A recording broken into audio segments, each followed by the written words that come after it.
देश की राजनीति में इस वक्त बगावतों का दौर चल रहा है। पहले आम आदमी पार्टी के राज्यसभा कैंप में बगावत, फिर तमिलनाडु के चुनाव नतीजे आने के बाद एआईएडीएमके के सांसदों का बागी रवैया, इसके बाद पश्चिम बंगाल में तृणमूल कांग्रेस के सांसदों और विधायकों का टूटना और अब महाराष्ट्र में शिवसेना यूबीटी में एक और टूट की आहट। यानी एक के बाद एक 4 दलों में बागी नेताओं ने सियासी हलचल बढ़ा दी है। महाराष्ट्र में यह सियासी हलचल कई मायनों में अहम है।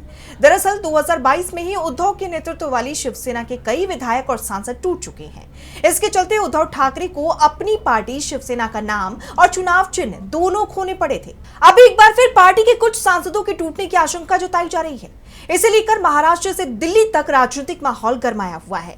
शिवसेना यूबीटी ने सीधे तौर पर इसे भाजपा की साजिश करार दिया। महाराष्ट्र के सियासी गलियारों में इस पूरे घटनाक्रम को ऑपरेशन टाइगर का भी नाम दिया गया है। आइए जानते हैं कि महाराष्ट्र में जिस ऑपरेशन टाइगर की चर्चाएं तेज है वो क्या है और इसकी आहट कब से सुनी जा रही थी। शिवसेना में ऐसा क्या हुआ है जिसने उद्धव ठाकरे की चिंता बढ़ा दी है। इस बारे में पार्टी का क्या कहना है। क्या शिवसेना यूबीटी से एक और टूट संभव है? अगर ये टूट संभव होती और इसका फायदा एनडीए को होता है तो इसके क्या मायने होंगे? अगर कोई है उसमें ऐसा कोई कहना है तो आप महाराष्ट्र की जनता एक बात लीजिए, ये सब बिके हुए लोग हैं।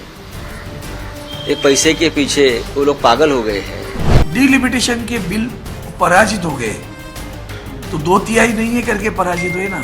अभी 2/3 का आंकड़ा करना है। ऑपरेशन टाइगर महाराष्ट्र की राजनीति में इस्तेमाल किया जा रहा एक शब्द है जो एकनाथ शिंदे के नेतृत्व वाली शिवसेना की तरफ से उद्धव ठाकरे गुट वाली शिवसेना के नेताओं और सांसदों को अपनी पाले में लाने की एक कथित कोशिश माना जाता है।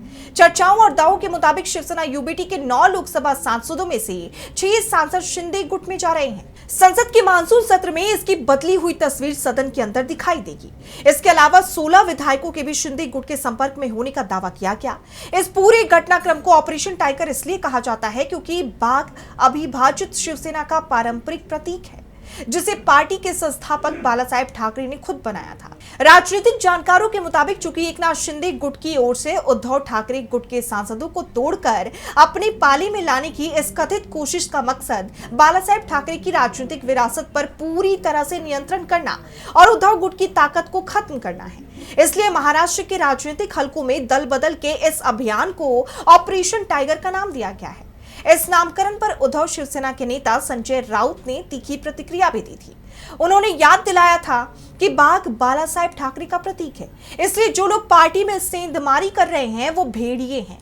इसके जवाब में उन्होंने अपनी पार्टी की ओर से ऑपरेशन वुल्फ शुरू करने की चेतावनी दी थी। आपको बताते चले कि अप्रैल के महीने में ही ये खबर आने लगी थी कि एकनाथ शिंदे के नेतृत्व वाली शिवसेना ने उद्धव ठाकरे की शिवसेना के नेताओं में सेंधमारी करने के लिए गुपचुप तरीके से ऑपरेशन टाइगर शुरू कर दिया है। शिंदे गुट के नेता कृपाल तुमाने ने हाल ही में यह दावा भी किया था कि उद्धव गुट के सांसदों के पाला बदलने को लेकर लगभग 1 महीने से चर्चा चल रही थी, जो अब अपने अंतिम चरण में पहुंच गई है। हाल ही के कुछ हफ्तों में इन अफवाहों ने तब बहुत ज्यादा जोर पकड़ लिया जब दोनों खेमों के नेताओं ने दल बदल की कोशिशों पर सार्वजनिक तौर पर बयानबाजी शुरू कर दी थी। ये सुगबुगाहट तब एक बड़ी राजनीतिक तूफान में बदल गई जब केंद्रीय मंत्री प्रताप राव जाधव और कृपाल तुमाने जैसे शिंदे गुट के नेताओं ने खुलकर दावा किया कि 6 से 7 सांसद उनके संपर्क में हैं और ऑपरेशन टाइगर कभी भी पूरा किया जा सकता है। अब बात करते हैं कि इस टूट को रोकने के लिए शिवसेना यूबीटी ने क्या कदम उठाए। जैसे आप जानते हैं कि पार्टी नेता अनिल देसाई ने सभी लोकसभा सांसदों के लिए एक सख्त व्हीप जारी किया था। इसमें सभी सांसदों को 18 जून को सुबह 11 बजे दिल्ली के संसद भवन में होने वाली एक अहम बैठक में अनिवार्य रूप से उपस्थित रहने का निर्देश दिया गया था। लेकिन 18 जून को बैठक में सिर्फ 3 सांसद ही पहुंचे थे। इसके अलावा लोकसभा सांसदों के बाद उद्धव ठाकरे ने महाराष्ट्र विधानमंडल के मानसून सत्र के पहले दिन यानी 22 जून को पार्टी के सभी विधायकों और विधान परिषद सदस्यों की एक अहम बैठक बुलाई ताकि राज्य स्तर पर भी पार्टी की स्थिति मजबूत रखी जा सके।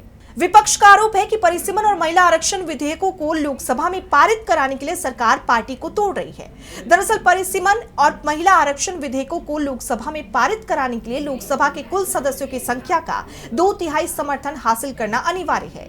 यानी 543 सांसदों वाले सदन में कम से कम 362 सांसदों का समर्थन।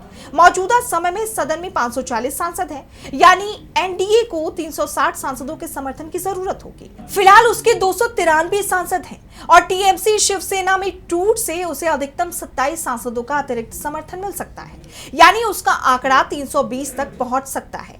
यानी अब भी 360 के जादुई आंकड़े से 40 सीट दूर द्रमुक के 22 सांसदों का समर्थन मिलता है तो यह आंकड़ा 242 तक पहुंचेगा, यानी जादुई आंकड़े से 18 कम। जैसे आप जानते हैं कि हाल ही में सरकार ने महिला आरक्षण को 2029 के चुनाव से पहले लागू करने के उद्देश्य से 131वां संविधान संशोधन विधेयक 2026 लोकसभा में पेश किया था। इसका लक्ष्य 2026 के बाद होने वाली जनगणना का इंतजार किए बिना 2011 की जनगणना के आधार पर परिसीमन करना और लोकसभा सीटों की संख्या बढ़ाना था। लेकिन 17 अप्रैल 2026 को यह विधेयक लोकसभा में गिर गया क्योंकि इसे पारित होने के लिए उपस्थित 528 सदस्यों में से 352 वोट नहीं मिल सका। इसके पक्ष में सिर्फ 298 वोट पड़े थे।